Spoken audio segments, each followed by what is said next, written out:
Bonjour à tous, bienvenue dans un nouvel épisode à Cœur ouvert avec Alex. Aujourd'hui, je suis très excité parce qu'on parlait d'un sujet qui est très tendance et qu'on est en train de découvrir de plus en plus. Et que mon invité a dit qu'il était temps qu'on en parle plus. Aujourd'hui, on est avec Andréane Martin. On va parler du microbiote. Andréane, bonjour. Allô, merci. Merci beaucoup d'avoir accepté l'invitation. C'est moi qui te remercie. Vraiment, je suis très contente de parler de ça avec toi. Oui, je suis très excitée moi aujourd'hui parce que c'est un sujet qui, comme je dis, on entend de plus en plus parler et tu es vraiment un expert dans ce domaine. Mais avant qu'on parle de ça, j'aimerais ça que tu nous parles un peu de toi. Ouh là là, par où on commence? Non, mettons, côté professionnel, j'ai été diététiste, nutritionniste, clinicienne pendant 13 ans. J'ai rapidement été absorbée par la science de la santé digestive. Moi, avant de devenir nutritionniste, je voulais être neurologue parce que tout ce qui est compliqué, ça m'intéresse énormément. La science du cerveau, ça m'intéressait beaucoup. Puis, petite parenthèse, mais j'ai fait un stage avec un neurologue un jour et il m'a dit à la fin de la journée, t'es beaucoup trop dynamique pour être dans un bureau comme ce qu'on fait tous les jours. Puis, tu sais, j'ai rien à enlever à cette magnifique profession-là, mais... Ça fonctionnait pas. La neurologie et moi, ça fonctionnait pas. Donc, je suis allée du côté de la nutrition. Puis dans mes stages, c'est ça, sur l'étage, je m'en rappelle, là, sur l'étage de chirurgie digestive, j'ai eu l'impression qu'on faisait tellement la différence pour les patients parce que la nutrition avait un impact incroyable sur leur santé au quotidien, sur leur digestion. Alors, je me suis dit, c'est vraiment là-dedans que je vais me spécialiser. De fil en aiguille, j'ai bâti une équipe aussi à travers tout ça. Donc maintenant, je ne suis plus diététiste, nutritionniste, clinicienne. Je suis vraiment fondatrice de la clinique Epitelia où travaillent des nutritionnistes cliniciennes. Notre expertise est vraiment axée sur la santé digestive. Puis, moi, j'ai mon chapeau de conférencière, auteur, gestionnaire de tout ça. Oui. Puis là, bientôt, on exporte également un projet, soit Epitelia Pro, qui est de la formation pour d'autres professionnels qui souhaitent améliorer, en fait, leur expertise dans le même domaine que nous. Donc, on exporte cette formation-là au Canada, aux États-Unis, en Europe. Alors, on ne chôme pas. C'est vraiment... C'est quand parce que tu as dit que c'est pas encore lancé, si j'ai bien compris? Dans le fond, la formation, on l'a lancée en mars. OK, mon Dieu, fait que c'est là. Oui, exactement. Félicitations. Merci, on est vraiment contents. Puis on a fait nos premières ventes à l'international. Je suis vraiment très, très fière de ça parce que, écoute, Alex, ça prend... On a juste à écouter les gens qui ont des problèmes de santé digestive, là, puis c'est documenté, ça prend 4 ans minimum à ce qu'une personne finisse par avoir un diagnostic. 4 ans? Oui, les gens sont laissés à eux-mêmes, souffrent. Les professionnels de la santé se renvoient la balle, donc on a besoin de formation dans ce milieu-là. Puis je me suis dit, on l'a développé, on a l'expérience clinique, on va aller former les autres. Wow! Oui. Puis là, je veux dire... Là, il y a beaucoup de choses que je veux dire. Et puis moi aussi, je parle beaucoup. Hein? C'est parfait. Là, tu me dis que ça prend jusqu'à 4 ans. C'est-tu pour, mettons, être en contact avec une diététicienne ou un nutritionniste? Qu'est-ce qui prend autant de temps avant que les gens puissent vraiment savoir leurs problèmes ou qu'est-ce qui ne va pas à l'intérieur d'eux, en fait? En fait, c'est que il y a beaucoup de problèmes de santé digestive qui ne sont pas nécessairement des pathologie. C'est pas une maladie inflammatoire de l'intestin ou c'est pas nécessairement... Il y a du ballonnement, il y a de la constipation, diarrhée, gaz, on a des douleurs, des sensibilités alimentaires, mais on n'arrive pas à identifier c'est quoi le problème. Les gens souffrent énormément. Puis la santé digestive, on pense souvent que c'est juste des problèmes intestinaux. Mais on va avoir beaucoup de brouillard mental. On peut avoir des problèmes articulaires, des problèmes inflammatoires. Donc là, les gens décrivent ça à leur médecin, leur professionnel de la santé, mais les gens ne savent pas trop quoi faire avec ça. Puis disent, là, t'as peu, là. Y a-tu vraiment un lien entre le manque de concentration puis ton problème intestinal? Là? Maintenant, on sait que oui. Encore faut-il être bien formé pour faire la relation entre les deux. Puis là, se dire, OK, finalement, ton brouillard mental ou tes symptômes dépressifs ou tes symptômes anxieux, peut-être que tout part de ton intestin. Est-ce qu'on pourrait se pencher un petit peu là-dessus? C'est super intéressant. Parce que tu vois, j'avais écouté une partie d'un documentaire sur Netflix qui parlait justement du microbiote. Puis il me semble que c'était un spécialiste puis il disait c'est notre deuxième cerveau. Qu'est-ce qu'il voulait dire par c'est notre deuxième cerveau? C'est-tu justement un peu comme tu m'expliques que il y en a qui ont des symptômes, mettons, de dépression, mais que tout part finalement plus d'ici puis qu'on n'est peut-être pas autant alerte avec ce qui se passe à l'intérieur de nous qu'on devrait l'être?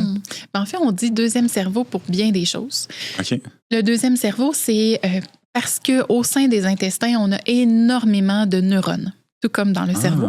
Les neurones vont produire des neurotransmetteurs, entre autres de la sérotonine, du GABA, peu importe, on peut tous les nommer, mais ce ne sera pas de plus-value.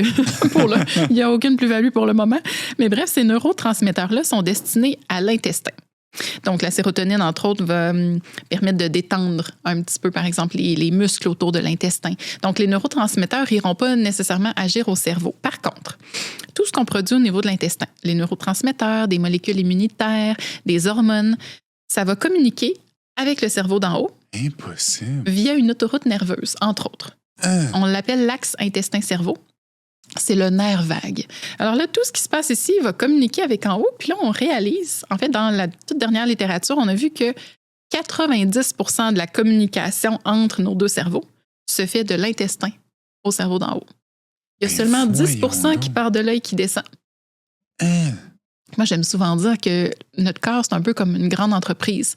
Le cerveau, c'est le PDG. Non, c'est pas le PDG. Le cerveau, c'est le président. OK. Puis le deuxième cerveau, l'intestin, c'est le directeur général. Il en gère des affaires. Hein? Mon Dieu, OK, j'apprends tellement de choses. C'est super intéressant. Oui. Et puis, est-ce qu'aujourd'hui, avec tout ce qu'on a dans la nourriture, il y a beaucoup d'addictifs, beaucoup de transformés, de sucre, etc., etc., est-ce que tout ça vient un peu brouiller ce qui se passe avec notre intestin? Est-ce que tout ça vient jouer avec comment notre intestin se sent? Oui. Là, en fait, il faut savoir que l'intestin, c'est la maison de milliards de micro-organismes qu'on appelle le microbiote intestinal. Donc, le microbiote intestinal, lui, peut être, on va dire, sain, santé, puis là, je mets des guillemets, là, Ouais. on se reparlera de ça un petit peu, ou peut être perturbé. Mais qu'est-ce qui vient perturber les bactéries et les microbes qu'il y a dans notre intestin? C'est bien des choses, notamment l'alimentation. Donc, une alimentation qui est ultra transformée, qui est riche en gras animal, par exemple, qui est pas très riche en fibres, pas très riche en poissons, en fruits et légumes, en couleurs. C'est un intestin c'est un microbiote qui va avoir un petit peu plus de difficultés, donc qui ne travaillera pas nécessairement pour nous. Ne travaillera pas pour notre santé globale, justement. Contrairement à un microbiote qui est riche en bonnes bactéries, qui est diversifié, puis qui, là, va vraiment travailler pour notre santé globale. Puis, quand tu dis diversifié, est-ce que c'est quelqu'un qui doit manger des choses différentes à tous les jours? Est-ce qu'on peut avoir une certaine routine? Mettons, je vais prendre mon exemple. Moi, le matin, j'aime bien manger yogourt grec avec des petits fruits. Puis après ça, après ma course, je vais déjeuner, le plus, mettons, avec des œufs, puis du fromage, puis des avocats. Mm-hmm. Est-ce que d'avoir une certaine routine, que tu manges les mêmes choses tous les jours, c'est bien? Ou est-ce qu'il faut changer constamment? Ou... Oui. C'est une très bonne question. Dans un monde idéal, là, pour avoir une belle diversité de microbes, bien, finalement, il faut leur donner une diversité d'aliments. Donc, des fois, on le voit là, dans les analyses de microbiote intestinal, on a une personne devant nous qui mange super bien, puis sa diversité n'est pas nécessairement, je dirais pas adéquate, là, mais pas supérieure. Okay. Mais justement, on va voir, puis ben, tous les jours, la personne mange la même chose. Ce sont des super bons aliments, mais il n'y a pas beaucoup de diversité. Donc, effectivement, l'intérêt, en fait, d'essayer des nouveaux aliments, de manger en fonction des saisons, ça, c'est payant. Ça, c'est payant parce que ça nous permet justement d'introduire cette belle diversité-là.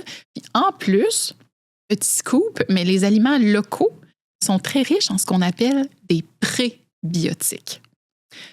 On peut deviner un peu ça sert à quoi, là? Les prébiotiques, c'est comme ça vient avant. Donc, les pré, c'est la nourriture de nos bonnes bactéries.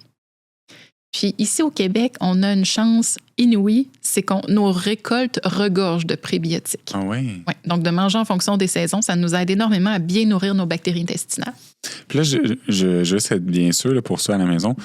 Là, tu parles des prébiotiques et non des probiotiques. Exact. OK. Différence. Voilà. C'est quoi la différence vraiment entre les... Parce que les deux, c'est des bactéries, si je ne me trompe pas. Non, c'est ça. Les prébiotiques, c'est la nourriture de tes bonnes bactéries. OK, c'est la nourriture des bonnes bactéries. C'est ça. Donc, tes probiotiques, mais tu en as à l'intérieur de toi. Tu peux aussi en avoir en supplément.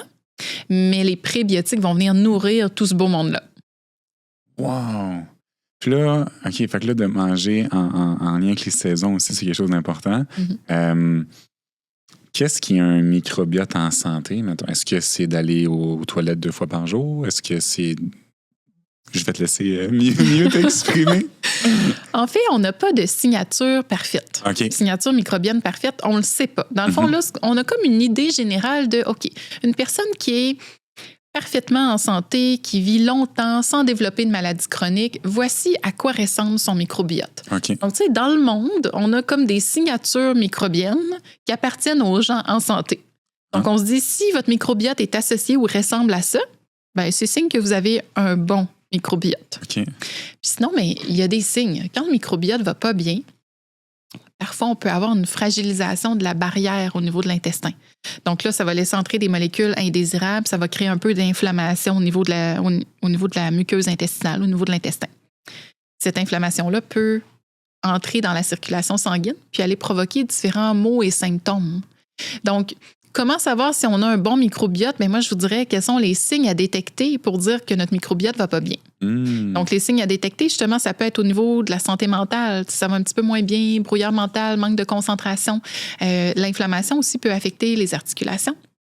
L'inflammation peut se loger, mettons, une difficulté à récupérer. Quelqu'un fait de l'entraînement, ça va super bien, puis, je sais pas, a eu une bactérie, a pris un antibiotique.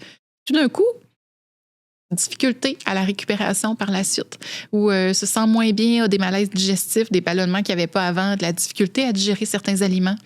Donc, il y a plusieurs signes comme ça qu'on peut reconnaître qui nous mettent sur la piste que ça peut partir de l'intestin. OK. Mais ce n'est pas une cause à effet. Ce n'est pas parce que vous avez ça que votre microbiote va mal, mais ce sont des petits signes qui peuvent nous en dire un peu plus. OK. Et pourquoi? Là, en fait, c'est que là, tu mentionnais une cloche. Je regarde, mettons, des gens dans ma famille qui sont un peu plus âgés.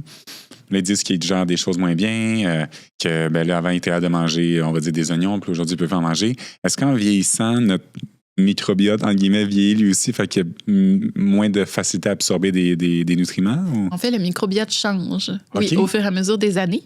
Donc, c'est normal qu'en vieillissant, il y a des choses qu'on tolère un petit peu moins bien parce que, justement, le microbiote varie comme ça. Sinon, mais c'est sûr que... Je donne un exemple. Mais on a comme tous un peu tendance à faire ça, là. Admettons, qu'est-ce qui arrive quand c'est la saison des fraises? On mange des fraises. Voilà. Ça fait 8 mois qu'on n'en a pas mangé. Ouais. On en mange 3 paniers la même journée. J'exagère, là, mais on est tous un peu comme ça. Mais c'est sûr qu'on va avoir de la misère à tolérer les fraises, là, parce que le microbiote, ça fait 8 mois qu'il n'en a pas vu, lui-là. Donc, les bactéries qui ont l'habitude de faire une saine gestion, admettons, des fraises, soit qu'elles sont en quantité moindre, ou soit qu'on les a pas nourries avec autre chose en attendant. Donc là, ça se peut qu'on ait des selles molles, un peu de diarrhée, que ça aille pas trop bien. Même si c'est un bon nutriment? Oui, exact.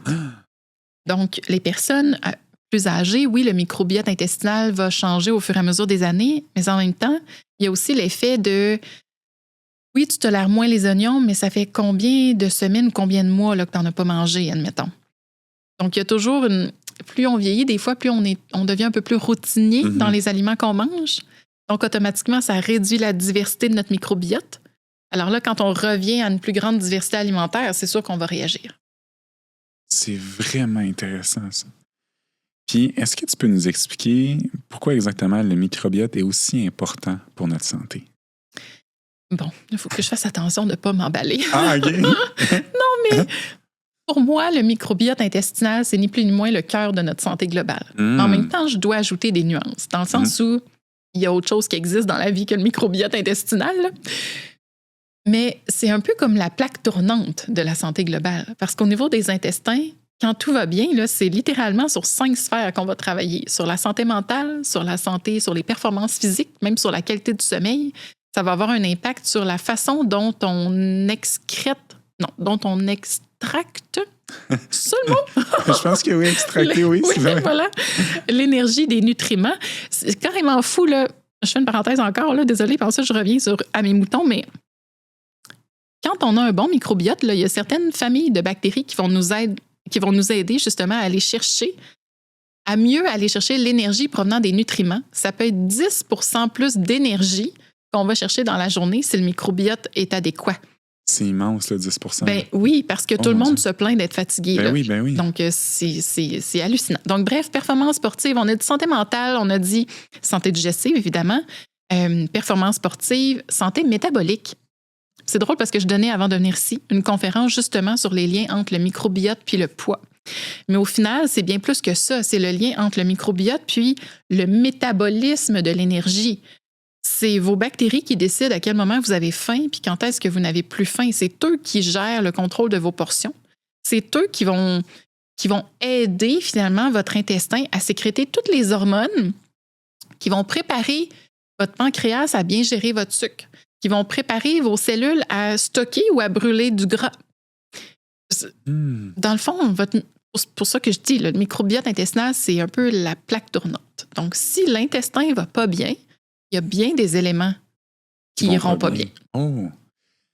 Là, tu viens de dire beaucoup de choses intéressantes, mais il y a une chose qui revenait à mon attention. Parce que tu as dit, c'est aussi le microbiote qui va gérer ta faim quand tu n'as plus faim. C'est sûr, je bouge beaucoup, mais j'ai tout le temps faim. Vraiment, puis je mange vraiment des grosses portions. Mm-hmm. Est-ce que ça voudrait dire... C'est sûr, je sais que ça a un lien avec le fait que je m'entraîne beaucoup, mais est-ce que mon microbiote va quand même bien, vu que j'ai constamment faim, ou ça peut être aussi un signe que je fasse attention à quelque chose? Mon Dieu, je peux pas nécessairement faire de diagnostic ou pronostic en fonction de tout ça, mais c'est sûr que le microbiote va être responsable de sécréter les hormones qui vont venir générer le signal de satiété au cerveau. OK. Est-ce qu'on va là-dedans? Ça me tente de vous l'expliquer. Là, on verra. Dans le fond, on a parlé tantôt des prébiotiques qui viennent nourrir les probiotiques, les bonnes familles de bactéries, pardon. Et là, c'est là que c'est touché un peu. Quand nos bonnes familles de bactéries sont bien nourries, elles vont produire des molécules. Elles vont fabriquer un peu comme une usine de recyclage. Là, tu arrives avec du plastique. Au niveau de l'usine, ils transforment ça en quelque chose qu'on peut utiliser. Bon, c'est la même chose. Les prébiotiques arrivent, les probiotiques vont transformer ça en ce qu'on appelle des post-biotiques. Ça vient après. Post-biotiques, OK. Pré, pro, post. OK. Parmi les post-biotiques, là, on a, c'est la seule fois que je vais le dire, rassurez-vous, là. Et je dis vous, tu. Excuse-moi. Tout le monde ici. Tout le monde ici, voilà. Donc, les acides gras à chaîne courte font partie des post-biotiques les plus extraordinaires parce qu'elles vont permettre, entre autres, de synthétiser plus d'hormones qui vont aller agir dans ton cerveau pour dire « stop, ce serait le temps d'arrêter de manger ». OK. Donc, si tu me dis « il me semble que j'ai toujours faim », puis c'est comme si mon signal de satiété n'était pas même là souvent. Bon, premièrement, effectivement, tu bouges beaucoup, tu sembles quand même bien manger assez de protéines, des acides bien rassasiantes. Alors, est-ce que c'est le microbiote qui synthétise pas assez d'hormones pour te permettre de bien ressentir la satiété? La réponse, c'est peut-être. OK. Mais ça se peut que ce soit pas relié à ça du tout, puis que ce soit juste parce que, t'es jeune, tu bouges et voilà, t'as faim, donc mange. C'est vraiment intéressant. Puis aussi dans le documentaire, là, je saute beaucoup du coq à l'âne, parce que j'ai plein de questions pour toi. Là. C'est parfait. Dans le documentaire, j'ai vu qu'il disait que justement les bonnes bactéries, là, je ne sais plus si c'était les prébiotiques ou les probiotiques. Ou je sais si tu parles des bactéries, c'est les pros. OK, c'est les pros. Voilà. Les probiotiques, il disait que quelqu'un qui s'alimente mal, il peut comme en perdre, entre guillemets, il peut un peu disparaître finalement. Y a-t-il une façon de réverser ça? Quelqu'un qui, disons, qui a une mauvaise alimentation, puis là, il décide de se reprendre en main. Y a-t-il une façon de ramener des bonnes probiotiques? Ben oui, absolument. Ouais. Le microbiote, en fait, on peut le changer en dedans de 24 heures. Donc, il y a une biodiversité du microbiote qui est très fragile à ce qu'on mange au quotidien, dans le fond. Donc, cette diversité-là va changer très rapidement. On a une diversité plus, on va dire, de fond qui, elle, ne change pas beaucoup là, au cours des années. C'est une diversité qu'on acquiert entre l'âge de, mettons, 0 à 3 ans. Là, tu sais, quand on est dans la bédaine de notre maman, on commence tranquillement à coloniser notre microbiote. L'accouchement en soi, c'est une grosse colonisation au niveau du microbiote. Puis dans les premières années de vie, c'est là où cette diversité de base-là s'installe. Par la suite, l'autre diversité, celle qui est plus sensible à notre alimentation au quotidien, mais ça change rapidement. Puis c'est ça la bonne nouvelle, c'est qu'on peut déjà faire des changements puis voir et sentir les différences. C'est incroyable, ça. Le corps humain ne cessera jamais de m'épater. J'ai dit exactement cette phrase-là dans l'une de mes conférences. Je me dis, la machine humaine est tellement extraordinaire. C'est hallucinant. Ouais. Hallucinant. Mais il faut lui donner les moyens de ses ambitions. On a une super belle Formule 1. Il faut lui donner le bon carburant. J'aime ça. Je trouve, moi, que l'équation se fait simplement, puis il y a encore trop de personnes qui ne comprennent pas que ce qu'on met dans notre assiette influence tout, littéralement tout. Même notre survie au quotidien dépend de ce qu'on met dans notre assiette. Totalement. Puis est-ce que, là, tu disais qu'il pouvait changer en 24 heures, qu'il il est tout en train de un peu se régénérer finalement. L'alimentation est vraiment la base, si j'entends bien, de ce que tu me dis, mais est-ce que ce qu'on boit aussi est important? Quelqu'un qui boit beaucoup de café, quelqu'un qui boit beaucoup d'eau, du jus, par exemple, ou même des liqueurs, est-ce que ça aussi, ça peut affecter notre microbiote? Oui. Il faut d'abord que je fasse une petite nuance. L'alimentation influence beaucoup le microbiote intestinal, mais à 30-40 %.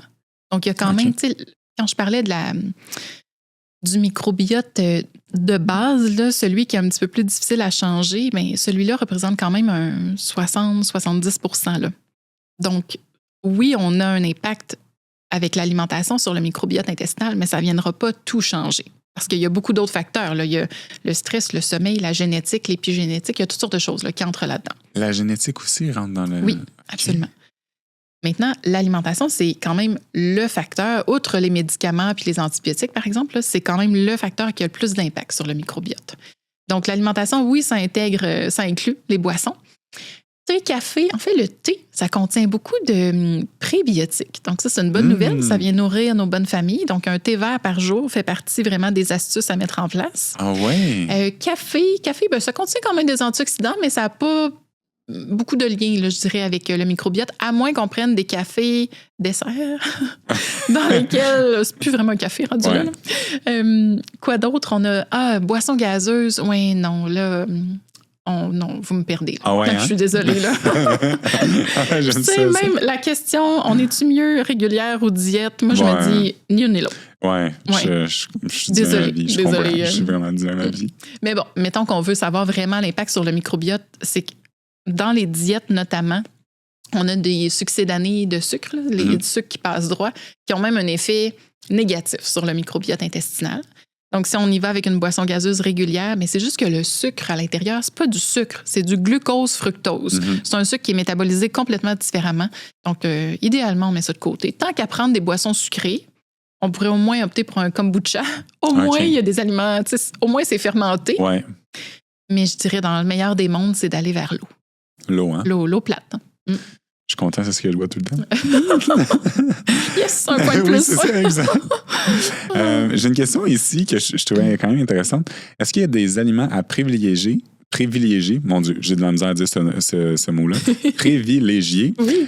Et après, est-ce qu'il y a des aliments à éviter aussi? Là, on a parlé un peu des boissons de liqueur, mais autre que ça, est-ce qu'il y en a que toi, tu dis c'est vraiment nécessaire à notre alimentation, puis d'autres que tu dis il faut vraiment éviter ça?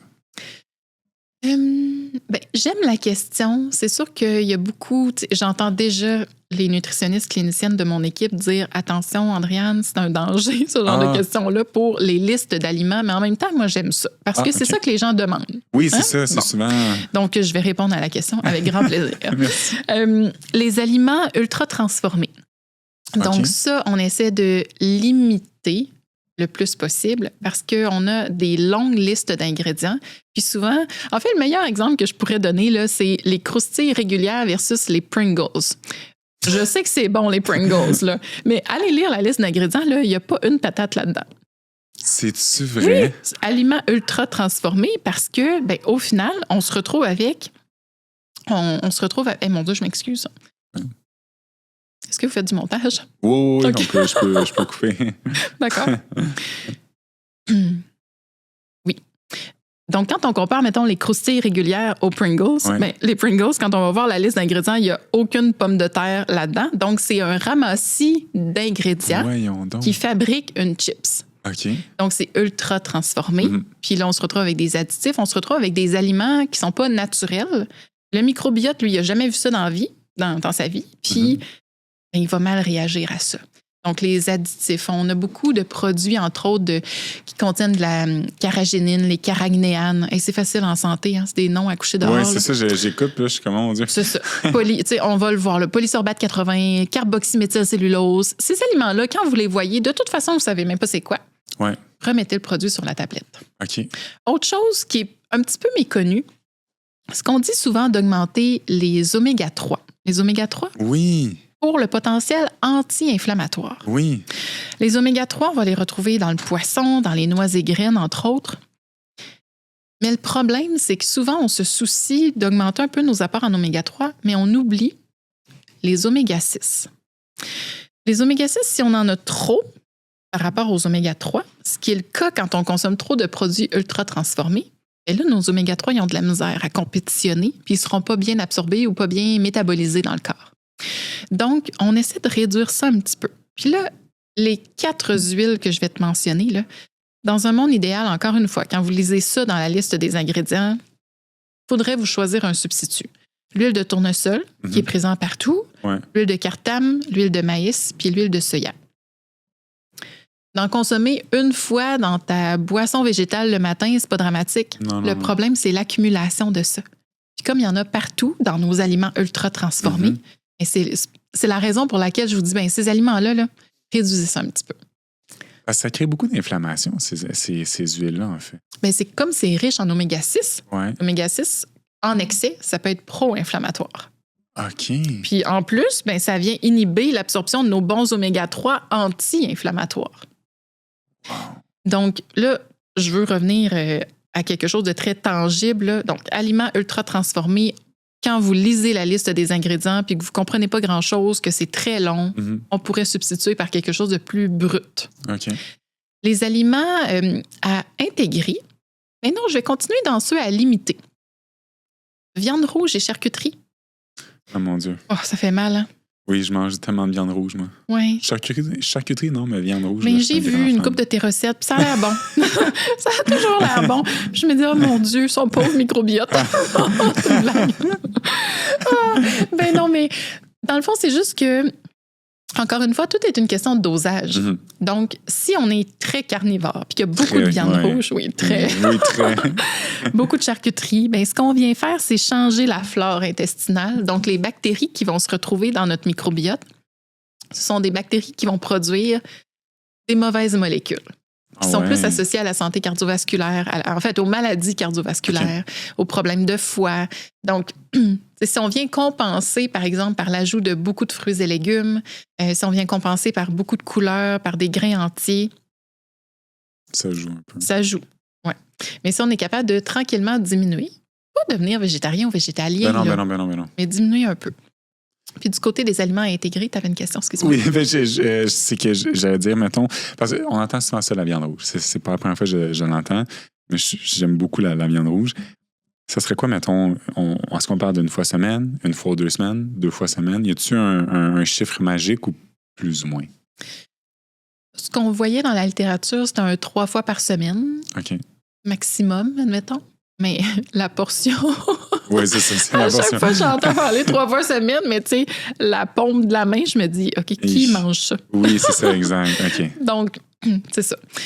En même temps, je pense que ce sont des lignes directrices pour monsieur, madame, tout le monde. Monsieur, madame, tout le monde, là, ça peut être la dame de 5 et 2 ou l'athlète de 6 pieds 5. Là. Oui. À un moment donné, je pense qu'il faut les adapter en fonction de qui nous sommes. Aussi, là. Oui. C'est bien important. Puis, le simple fait de graduellement végétaliser un petit peu plus l'alimentation ou d'aller vers une viande rouge qui peut être une viande de bois ou la volaille, c'est déjà mieux parce que ça contient moins de gras saturés. Au final, c'est pas la viande rouge le problème, c'est les gras saturés que ça contient. OK.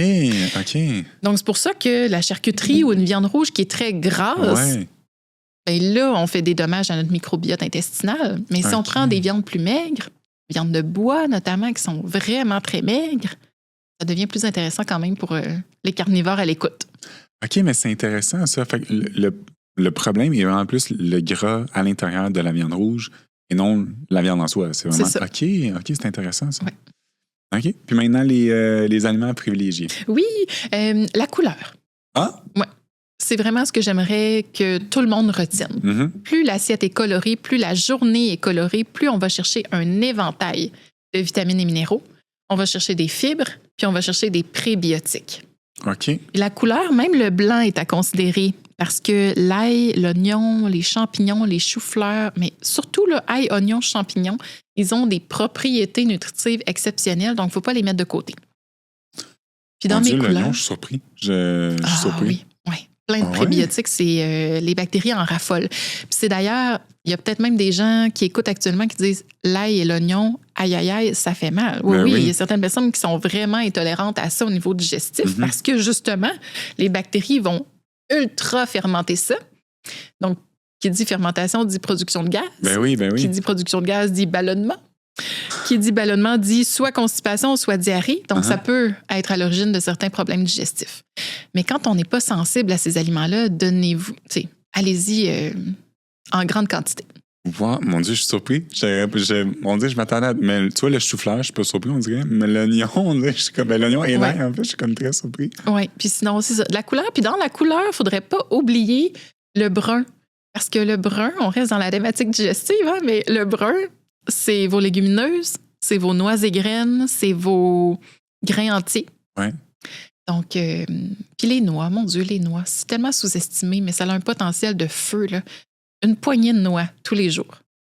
Ça peut faire une nette différence sur bien des éléments de la santé globale, autant la santé mentale que la santé cardiovasculaire. Puis en plus, ça va nourrir vos petits microbes intestinaux. Je pense que le problème avec les noix, c'est qu'on s'est... En tout cas, je parle pour moi. On disait toute mon enfance, autant à l'école, partout, on m'a tout le temps dit que c'était gras, les noix. Fait que j'ai l'impression qu'on a associé noix avec le fait que c'était gras. Fait qu'on les évite le plus possible. C'est ça. Puis on dit, c'est tombé calorique. Exact. Oui, moi, des fois, ça me fait peur. Là, ça me fait peur dans le sens que je regarde, parenthèse personnelle, je regarde la quantité de noix puis de beurre de noix, admettons, que je peux intégrer ici et là dans mes recettes, puis je me dis, oh mon Dieu, la quantité, tu sais, caloriquement parlant, c'est beaucoup. Mais c'est pour ça qu'il faut encore une fois adapter. C'est trop, l'autre jour, je donne une conférence, puis j'ai un monsieur, justement, là, de 6 pieds 4, là, probablement 2 fois l'âge comme moi, qui me dit, ben là, ta poignée de noix, Andréane. C'est ça. Mais j'ai dit, ben c'est votre poignée à vous. Oui. C'est pas la mienne. T'sais, adaptez-le en fonction de qui vous êtes aussi, puis de votre faim, votre société. Mais c'est gras, mais ce sont tellement des bons gras. Ben oui. Non, faut les intégrer. Non, faut les intégrer. Oui, on doit les intégrer, voilà. Vraiment intéressant. Parce que tu vois, même avec les avocats, tu sais, longtemps, encore une fois, dans mon enfance, on me disait tout le temps, c'est gras, pis ci, pis ça. Plus en vieillissant, en commençant à faire de la nourriture, j'en mange constamment, les avocats. C'est un aliment extraordinaire pour moi. L'avocat, ça contient tellement de bonnes choses. Oui, OK, il y a du gras, mais à la fin de la journée, on en a besoin aussi du gras dans notre corps. Là. Ben oui. Fait que, il faut arrêter de tout le temps avoir peur de ça. Oui, c'est hyper fibreux, donc très bon pour tes bactéries intestinales. Bon, ça rattrape mon la viande rouge. ça rattrape la viande rouge. Voilà. Tantôt, tu as parlé du stress, qui avait un lien aussi avec le microbiote, puis j'avais une question qui était justement en lien avec ça. Le stress a-t-il un impact sur notre microbiote? Tantôt, tu as dit oui, mais j'aimerais ça en savoir un peu plus. C'est quoi, en fait, l'impact que ça a sur le microbiote? En fait, le stress va avoir un impact sur la barrière intestinale. Donc, notre plus grande barrière entre le monde extérieur et le monde intérieur, c'est la peau. Mais la deuxième plus grande barrière, c'est l'intestin. Il s'en passe des affaires. Là. On en fait rentrer beaucoup de choses au final dans notre corps. Là. Donc, il faut se protéger. Alors, dans notre intestin, on a toute notre microbiote intestinal, on a une belle couche de mucus là, qui protège une barrière. Cette barrière-là, elle doit faire son rôle de barrière, elle doit nous protéger. Donc, elle doit rester fermée, puis elle va s'ouvrir pour laisser passer ce qu'il faut passer. Donc, les molécules bénéfiques, les substrats énergétiques, ce qu'on mange finalement. C'est hallucinant. Le corps humain, je m'excuse, je t'écoute, mais je trouve ça extraordinaire. Je trouve ça tout aussi passionnant. Alors là, la barrière se referme, mais le problème, dans un contexte, par exemple, de stress, dans un contexte de mauvaise alimentation ou autre, la barrière peut se fragiliser un peu. Là, on va lire beaucoup ça dans les différentes lectures sur le microbiote, la fameuse perméabilité intestinale ou le leaky gut, entre autres. Ça veut dire que la barrière devient perméable. Ça veut dire qu'elle reste ouverte. Oh. Quand elle reste ouverte comme ça, eh bien, les bactéries, les mauvaises bactéries peuvent entrer. Les substrats, mettons, les substrats énergétiques, ça ne dit pas grand-chose, là, des molécules de l'alimentation qui ont moins bien été digérées peuvent entrer. Puis là, dans le fond, votre système immunitaire se retrouve devant ça puis dit « Hey boy, attends un peu, je connais pas ça, moi, là. » Donc, le système immunitaire va réagir puis va appeler à l'aide des molécules inflammatoires. Donc là, il y a une petite inflammation qui va commencer. Une fois n'est pas coutume, mais si c'est toujours comme ça, bien là, l'inflammation chronique va commencer à s'installer là. Puis l'inflammation chronique est un terrain fertile pour maintenir la barrière poreuse, dans le fond. Donc, c'est un petit peu un cercle vicieux qui s'installe ici. Alors, le stress va avoir un impact sur la qualité de notre barrière. peut s'en suivre donc de l'inflammation chronique. Puis l'inflammation chronique, bien, finalement, va avoir des répercussions négatives au niveau de l'intestin, mais aussi partout dans le corps. Si ces molécules inflammatoires-là empruntent la circulation sanguine, là, dans la dernière littérature qui fait le lien entre les symptômes dépressifs et l'intestin, c'est l'inflammation. Donc, les molécules inflammatoires vont traverser la barrière hémato-encéphalique, vont se rendre au cerveau, ça va générer une forme de neuroinflammation, ce qui peut être associé finalement aux états dépressifs ou à la dépression. Ça part de loin, là, ça part de la barrière qui ne fait pas bien son travail. Puis comment qu'on retourne ça? Mettons disons que la barrière est ouverte, puis on va réussir à la refermer.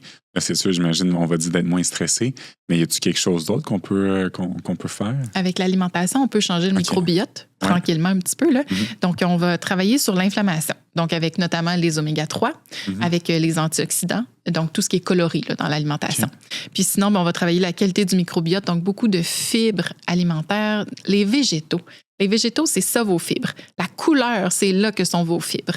Le fait de manger local, donc là, on fait le plein de prébiotiques. Donc, on va bien nourrir nos familles de bactéries. Puis automatiquement, elles vont produire un petit peu plus de mucus pour venir protéger notre barrière. La barrière va bien faire son travail aussi. Et deux autres choses. Dans la barrière, on a des structures de protéines. Donc, c'est sûr que ça va vous prendre un bon apport en protéines tout au long de la journée. Et on a également la vitamine D qui agit beaucoup en support à la barrière. Mon Dieu, j'aurais pas pensé la vitamine D. Vitamine D en supplément. Donc, nord-américains que nous sommes, là, il y a beaucoup de littérature qui nous permet de dire que ça vaudrait la peine de prendre un supplément de vitamine D tous les jours. Puis, en prime, ça va venir renforcer votre barrière intestinale. Mon Dieu, j'apprends tellement de choses. Bien, tant mieux, c'est ça le but. Puis, là, on a parlé du stress. J'aimerais qu'on parle aussi du sommeil. Est-ce que le manque de sommeil peut perturber l'équilibre de notre microbiote? Tu me fais mal avec cette question-là. Ah ouais? Oh mon Dieu! Dans le fond, je me suis présentée professionnellement tout à l'heure, mais personnellement, je suis une maman de 2 enfants et mon deuxième fait de l'insomnie chronique. Oh non! Alors, je dors pas beaucoup. Et à chaque fois, je me dis, catastrophe sur mon microbiote intestinal. Ça aussi? Oui. Les liens sont pas clairs. Ce sont beaucoup des liens d'association actuellement là, au niveau de la science. On ne sait pas trop, en fait, comment tout ça fonctionne ensemble, mais on sait qu'un manque de sommeil peut induire une perturbation dans le microbiote intestinal et inversement, une perturbation du microbiote intestinal peut jouer sur la qualité du sommeil. OK. Une des hypothèses, ça aussi, là, déjà que tu étais fasciné par la machine humaine, écoute bien ça. Ah ouais? Quand on produit des neurotransmetteurs comme la sérotonine, la sérotonine, c'est notre neurotransmetteur pas de motivation, là, mais de bien-être. Ouais. Bon. Pour fabriquer la sérotonine, tout part des acides aminés. Les acides aminés, c'est dans les protéines qu'on mange. Donc là, on mange des protéines, on met ça dans notre assiette. On mange ça tout le long de la digestion, là, ça devient des acides aminés. On absorbe les acides aminés, ça s'en va jusqu'au cerveau. Puis là, dans le cerveau, les acides aminés, grâce à plein de vitamines et minéraux, vont servir de matériaux de construction pour fabriquer les neurotransmetteurs. Donc là, notre sérotonine est fabriquée à partir de la protéine qu'on met dans notre assiette. La sérotonine, en présence de noirceur, est transformée en mélatonine. Oui. Donc, c'est sûr que si le microbiote ne va pas bien, qu'on n'absorbe pas bien nos protéines, qu'on ne produit pas bien notre sérotonine, qu'on n'a pas toutes les vitamines essentielles à la production de la sérotonine, bien, on va produire moins de mélatonine. C'est juste logique là, dans tout ça. Donc, c'est une des hypothèses que j'aurais à mettre de l'avant, mais qu'il faudrait que ce soit validé scientifiquement.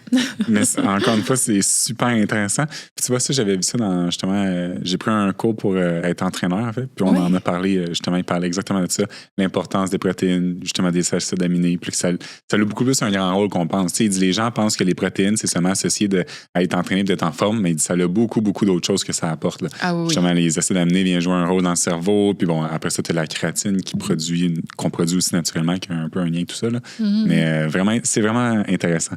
La machine humaine, là, je trouve que c'est très, très intéressant. Par la suite, un peu dans la même lignée, est-ce que l'exercice physique joue un rôle dans la diversité de la santé de notre microbiote aussi ou pas nécessairement? Oui, il y a des beaux liens à faire entre l'activité physique puis le microbiote intestinal. Je les connais pas tous parce que je te cacherai pas que je suis pas spécialiste de la nutrition sportive. Ouais. Mais mon Dieu, là, j'ai un article de blog complet sur ce sujet-là qui n'est pas sorti encore, mais qui va sortir. Ah ouais. OK, on termine la révision de ça. Donc, il y a vraiment beaucoup de choses. Premièrement, les extrêmes sont néfastes pour le microbiote intestinal. Donc, les activités physiques très intenses, les ultramarathons, par exemple, ou quand on vient quand on dépasse un certain seuil, là, on voit vraiment une perte de diversité au niveau du microbiote intestinal, puis une altération de la barrière. Mais en bas de ça, l'activité physique régulière, d'endurance, musculation, au contraire, on voit une amélioration dans la diversité du microbiote intestinal. Puis dans l'article de blog, je vous parle notamment de certaines études très précises qui ont vu, par exemple, l'augmentation de telle famille de bactéries. Quand on a ces familles de bactéries-là, ça permet d'avoir un meilleur VO2 max, par exemple. Mais tu sais, c'est des études qui ont été faites une fois. Tu sais, ça va nous prendre... niché, là, ouais. Ça va nous prendre des méta-analyses là, pour avoir un petit peu plus de détails de ce côté-là. Mais on voit qu'il y a un lien, encore une fois. Puis c'est ce qui me permet... encore une fois, de dire à quel point le microbiote intestinal, c'est la plaque tournante de tout ce qui se passe. Donc, je mentionnais qu'on peut aller chercher, quand le microbiote va bien, 10 % de plus d'énergie dans la journée. C'est immense, mais pour s'entraîner, ça nous en prend de l'énergie. 100%. Pour récupérer, ça nous prend un microbiote qui n'est pas au profil pro-inflammatoire. L'inflammation, quand on a une diminution, finalement, de l'inflammation, quand on a, pardonnez-moi, tout ce qu'il faut pour venir diminuer l'inflammation, on a une bien meilleure récupération musculaire aussi par la suite. Mm-hmm. Donc, oui, c'est un des acteurs clés à considérer. Tu as dit quelque chose, par exemple, qui m'a un peu fait peur. Tu as dit que quand on fait, mettons, un ultramarathon, ça peut être néfaste pour notre microbiote. Oui. Pourquoi? C'est une très bonne question. Ah, OK. Dans le fond, au niveau de... Qu'est-ce qui fait que l'intensité... Est-ce que c'est le fait justement, la barrière devient plus poreuse puis on sécrète un petit peu d'inflammation à ce moment-là? Mm-hmm. Ça semble être transitoire, par contre, dans les dernières lectures que j'ai faites. Donc, est-ce que le fait, par exemple, est-ce qu'on pourrait venir comme contrebalancer ça un petit peu en se disant, bon, ben OK, quand on s'entraîne à des degrés très, très élevés puis qu'on tombe dans l'intensité, on va dire presque à outrance, là, est-ce qu'on pourrait venir compenser par l'ajout de certains prébiotiques en supplément? Est-ce qu'on pourrait venir compenser avec des probiotiques? J'espère qu'un jour, la littérature va nous permettre d'arriver à ça parce que c'est quand même de plus en plus populaire, là, ces activités-là. Oui, 100%. Puis, tu sais, en tout cas, je te pose un peu la question parce que j'aimerais éventuellement peut-être... Oui. Mettons un but là, dans les prochaines années, ça serait peut-être faire un ultramarathon. Fait que c'est là, j'étais un peu curieux de pourquoi, là, comment du pourquoi. J'aimerais qu'on s'en reparle sérieusement pour voir. Puis quand tu seras rendu là dans tes entraînements de haute intensité, là, j'aimerais ça... j'aimerais ça voir si la science me permettrait de dire voici le supplément de probiotiques que tu dois prendre, puis voici les prébiotiques que tu dois prendre pour éviter, dans le fond, l'impact négatif sur le microbiote. Ce serait vraiment intéressant parce que, tu sais, évidemment, on entend parler de l'activité physique, à quel point c'est bien. Je sais, je suis très conscient qu'il y a un seuil, qu'une fois que tu dépasses, c'est trop pour le corps. Je suis vraiment conscient de ça. Mais je suis vraiment curieux, on dirait, par rapport au microbiote. Tu sais, pour les genoux, pour les jambes, le corps en soi, mais à l'intérieur, je suis très curieux de savoir l'effet un peu néfaste de ça. Fait que c'est pour ça que Mais on s'en reparlera assurément pour plonger un petit peu plus dans la littérature. Puis éventuellement, c'est ça. Restons en contact. Je deviendrai ta meilleure amie de ce moment-là. C'est ma mère. Écoute, il y a comme plusieurs sujets que je voulais aborder qu'on a déjà abordés. Mais j'aimerais, là, on a parlé aussi de, tu vois, un autre de mes questions était la différence entre des probiotiques et prébiotiques. On en a aussi parlé. Est-ce que tout le monde... Tiens, est-ce que tout le monde devrait prendre des probiotiques ou ça dépend un peu de tout le monde? J'adore. Les probiotiques, en fait, on n'a pas d'études qui nous permet de dire prenez-en, peu importe votre situation. OK. Parce que au final, les probiotiques, c'est transitoire. Donc, leur effet positif sur nos bactéries intestinales, en fait, quand on prend un probiotique, là, ils ne viendront pas s'installer dans notre microbiote. Ils vont juste aider nos bactéries à bien faire leur travail. C'est un peu ça le rôle d'un probiotique. Le probiotique, son rôle, lui, est vraiment plus d'aider. OK. Oui. C'est ça. Donc, il va prêter main forte à nos bactéries déjà en place pour qu'elles fassent encore mieux leur travail, qu'elles puissent croître encore plus. Puis, Est-ce qu'on pourrait dire que c'est comme l'énergie de nos bonnes bactéries? Non, pas tout à fait. Okay. C'est vraiment des renforts. OK. Oui. Un petit peu comme, mon Dieu, je ne sais pas, en temps de guerre, là, les gens qui arrivent pour faire la paix. Là. Ouais. Donc, c'est un petit peu ça le rôle des probiotiques. Okay. Et donc, quand ils arrivent, c'est ça, ils vont aider nos propres bactéries à bien faire leur travail. Puis, on a des probiotiques qui sont reconnus, puis ils ont beaucoup de science en arrière pour justifier leur utilisation dans des contextes précis, donc dans des contextes de pathologie ou dans des contextes de symptômes. Vous prenez un antibiotique, pour éviter la diarrhée associée à la prise d'antibiotiques ou la perturbation de votre flore intestinale à cause de ce médicament-là, prenez un probiotique, mais pas n'importe lesquels, ceux dont les souches sont indiquées pour ça. Okay. Donc, il y en a 3-4 là, au niveau des marques. Puis ça, on les retrouve tous dans le guide clinique des probiotiques. Tout le monde a accès à ça sur Internet. Okay. Donc, vous pouvez aller voir ça. Si, par exemple, un bébé qui a des coliques, on en a pour ça aussi. On a sorti une publication dernièrement parce que, mon Dieu, il y avait tellement de parents qui nous posaient des questions sur les otites. Y a-t-il moyen de prévenir la gastro, par exemple? Mm-hmm. Donc, c'est quoi les probiotiques à prendre dans la prévention des diarrhées infectieuses, entre autres? Donc, ça, on a de la littérature pour ça. Mais si on en prend pour le plaisir d'en prendre, pour soutenir notre flore intestinale, ça, on n'a pas de données là-dessus. Ah. Mais, tranche de vie personnelle encore, moi, je me dis, est-ce qu'on est vraiment obligé d'attendre que la littérature arrive? Un peu ça. Hein? Je pense que oui, là. Si j'avais encore, mettons, mon chapeau de professionnel de la santé, je serais prudente. Mais en même temps, je me dis, on le sait que ça peut faire du bien à notre microbiote intestinal. Puis si on ne les prend pas pour une raison bien précise, alternons simplement les souches qu'on prend. Donc, pendant un certain temps, on peut prendre des lactobacilles. Pendant 3 mois, on peut prendre des bifidobactéries. Après ça, on prend un multisouche. Ce qui est important, c'est de prendre les marques qui vont passer la barrière acide de l'estomac pour vraiment se rendre au niveau intestinal. Puis de prendre des marques de prendre des produits qui contiennent plus d'1 milliard de bactéries pour que ça vale vraiment la peine, dans le fond. Ça mène exactement à faire ma prochaine question, qui était les probiotiques sous forme de suppléments sont-ils aussi efficaces que ceux présents dans les aliments fermentés? Dans le fond, c'est pas tout à fait la même chose. Les aliments fermentés grouillent de micro-organismes, donc seront intéressants pour amener une certaine forme de diversité dans le microbiote intestinal. Puis comme c'est fermenté, l'absorption, la digestibilité des nutriments est vraiment meilleure. Donc, quelqu'un ne tolère pas le chou, mais pourrait tolérer la choucroute parce qu'elle est fermentée. Donc, la digestibilité des molécules plus difficiles à digérer. Là. Bref, c'est pré-digéré pour vous, dans le fond. Donc, c'est plus facilement absorbable. Alors, on va utiliser les aliments fermentés pour ça aussi. Mais les aliments fermentés, ce ne sont pas des probiotiques nécessairement parce qu'on ne connaît pas toutes les souches, puis on ne sait pas s'il y a réellement 1 milliard de bactéries par souche dans le kombucha ou dans le kimchi qu'on prend. Donc, si on veut vraiment des probiotiques, on va les prendre en supplément.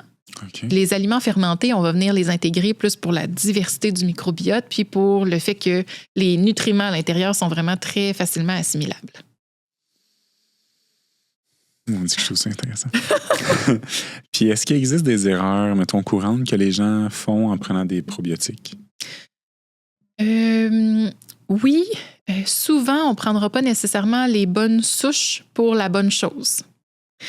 Donc, une personne, par exemple, qui va souffrir de constipation va prendre n'importe quel probiotique, puis ça va, au contraire, augmenter ses symptômes. Ah! Ouais. Ou bien, on va se diriger vers un multisouche, parce que là, on s'est fait vendre le fait que plus il y a de souches dans le probiotique, mieux c'est. Mais si les souches qu'il y a dans votre probiotique ne travaillent pas en synergie avec les vôtres, ça ne donne absolument rien. Le rôle des probiotiques, c'est de venir aider vos bactéries. Alors moi, si j'isole des bactéries par-ci, par-là, que je mets ça dans un pot, que quand elles passent, ils ne sont pas amis et copains-copines, ça ne fonctionne pas du tout. Tout ce que ça fait, c'est augmenter le volume de vos selles. Fait que ça ne change pas grand-chose dans la vie de la personne. Puis, le probiotique, là, dans la définition même du probiotique, il faut que ça confère un bénéfice à la personne qui les consomme. Alors, si vous prenez un probiotique puis que vous êtes plus malade, ou si vous prenez un probiotique puis ça change que dalle, changez de sorte. C'est pas la bonne sorte pour vous. Ah. Ouais. OK. Je trouve ça tellement intéressant, c'est super. Puis, tantôt, t'en as un petit peu parlé aussi, quand je disais si notre microbiote est endommagé, est-ce qu'on peut le réparer? Tu me dis un peu l'alimentation, mais ma question était, peut-on réellement réparer un microbiote endommagé? Si oui, comment? On a parlé d'alimentation, mais est-ce qu'il y a des suppléments aussi qui peuvent nous aider par rapport à ça? Oui, quand le microbiote va pas très bien, là, il y a plusieurs éléments. C'est sûr qu'on peut venir travailler du côté gestion du stress, gestion du sommeil, activation un peu du nerf vague, notamment avoir un bon fou rire par jour. Là. Ça va aider. Ouais. Donc, trouvez ce qui vous fait rire dans la journée. Premièrement, ça va être génial. Vous allez rire, vous allez passer un bon moment. En plus, ça vient stimuler un petit peu le nerf vague, l'autoroute nerveuse entre l'intestin et le cerveau. Donc, il y a tout le volet, c'est ça. Gestion du sommeil, gestion du stress, de l'anxiété. Il y a l'alimentation, définitivement. Dans les suppléments, on peut penser aux probiotiques dans certaines situations. Il y a des suppléments aussi de prébiotiques ou des suppléments de fibres qui existent. Mm-hmm. Si on a un petit peu plus d'intolérance alimentaire, ça peut être les... Est-ce que tu nommes des marques dans ton podcast? Ah, j'ai aucun problème. J'ai aucun problème. Oui, OK. Mais je vais essayer que non. Donc, je reprends. Je reprends où? Non. Il y a tout le volet gestion du stress, gestion du sommeil. L'alimentation va faire une nette différence. Du côté des suppléments, on peut prendre des probiotiques, oui, selon la souche et selon ce qu'on veut traiter, finalement. Mm-hmm. On a aussi des suppléments de fibres qui peuvent être super intéressants, des suppléments de prébiotiques, entre autres. Il y a des suppléments d'inuline qui existent sur le marché qui vont venir nourrir spécifiquement les bonnes familles de bactéries. Encore là, il ne faut pas avoir de sensibilité alimentaire parce que sinon, ça va fermenter beaucoup. On a d'autres suppléments qui vont avoir des fibres un petit peu plus hydrolysées, là, des fibres plus facilement digestibles. Puis sinon, on a nos fameux suppléments de fibres que tout le monde connaît sur les tablettes de la pharmacie qui font la job aussi. OK. Ouais. J'ai 2 dernières questions pour toi avant qu'on termine. Oui. Quelles sont les habitudes les plus simples et efficaces à adopter au quotidien pour soutenir un microbiote en bonne santé? OK, attends, là. Je vais réfléchir. Je me dis, mettons que j'aimerais ça sortir un genre de top 3 là, pour votre microbiote. OK, mon top 3 pour le microbiote intestinal. OK, je vais y aller avec des trucs quand même le fun. On va colorer notre alimentation. J'adore. Première chose. Ouais. Ajouter de la couleur dans vos vies. On va dire comme ça. Je peux prendre des moments de réflexion. Hein? Ce sera pas long, là, un peu. Qu'est-ce qui va donner vraiment le plus, tu sais, un super impact, là?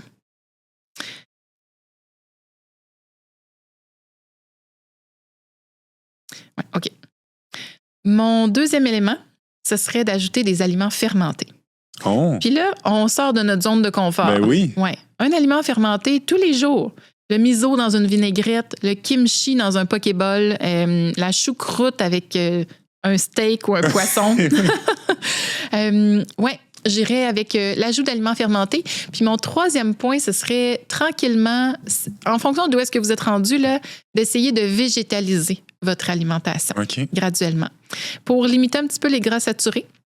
Donc, est-ce que végétaliser va passer d'abord par la volaille, les œufs, le poisson, les fruits de mer? Ensuite, on intègre un peu de soya, fèves et d'amame, légumineuses. Donc, on y va vers ça pour justement aller vers du côté des aliments qui vont vraiment bien nourrir le microbiote. J'adore. Et pour terminer, est-ce qu'il y a un mythe ou une idée sur le microbiote que tu aimerais déconstruire aujourd'hui? Plusieurs! Ah, ouais. Oh my God! Je vais essayer de prendre le mythe en question qui revient. Oh là là, c'est parce que j'entends tellement de choses. C'est sûr. C'est pour ça que je me dis, je vais terminer avec ça. Oui, genre les probiotiques qui font maigrir. Oh mon Dieu. J'entends du côté du microbiote, le pire mythe que je pourrais déboulonner aujourd'hui. Bien, peut-être en fait que On parle beaucoup du microbiote puis du deuxième cerveau. Mhm. Puis souvent, on manque de nuances. C'est-à-dire que on va faire des liens de cause à effet. Genre, votre microbiote va pas bien, c'est pour ça que vous souffrez de dépression ou c'est pour ça que vous avez développé de l'anxiété. OK. Ce lien-là est facile à faire puis on l'entend beaucoup sur les réseaux sociaux. Puis c'est plus des liens d'association, c'est-à-dire le microbiote va pas bien, bien, vous avez une signature microbienne qui ressemble à la signature microbienne des gens qui souffrent de dépression, ou si vous avez de l'inflammation, ça peut créer de l'inflammation au niveau neurologique, donc ça peut expliquer votre état dépressif, mais de faire un lien très étroit entre ça va pas bien dans l'intestin, c'est pour ça que vous êtes déprimé ou c'est pour ça que vous êtes anxieux, OK. faudrait être un petit peu plus nuancé. Merci. Puis pour terminer, Andréane, où est-ce qu'on peut te retrouver parce qu'il y a des projets que tu dois nous partager? Oh mon Dieu, il y a tellement de choses effectivement que j'aimerais vous partager. Mais d'abord, je suis la fondatrice de la clinique Epitelia. Donc, ce sont des nutritionnistes spécialisés en santé digestive. Alors, epitelia.ca si vous voulez entrer en contact avec elles. Autrement, vous pouvez me retrouver sur toutes mes plateformes sociales. Donc, Andréane Martin, je suis sur Facebook, Instagram. Là, mon âge me trahit, bientôt sur TikTok. J'adore. Sur LinkedIn aussi pour les professionnels de la santé et entrepreneurs. Puis sinon, j'ai mon propre site web aussi qu'on utilise, je le cacherai pas un petit peu moins, mais je fais partie de ces femmes entrepreneurs, moi, qui ont sorti une technologie pour analyser le microbiote intestinal. Alors, si les gens ont des questions par rapport à ça, peuvent me retrouver sur andreannemartin.com. Un immense merci pour aujourd'hui. C'était très, très intéressant et pertinent. Là, j'ai plein de belles choses à raconter à ma conjointe que j'ai appris aujourd'hui. Merci pour ton invitation, vraiment. Merci beaucoup.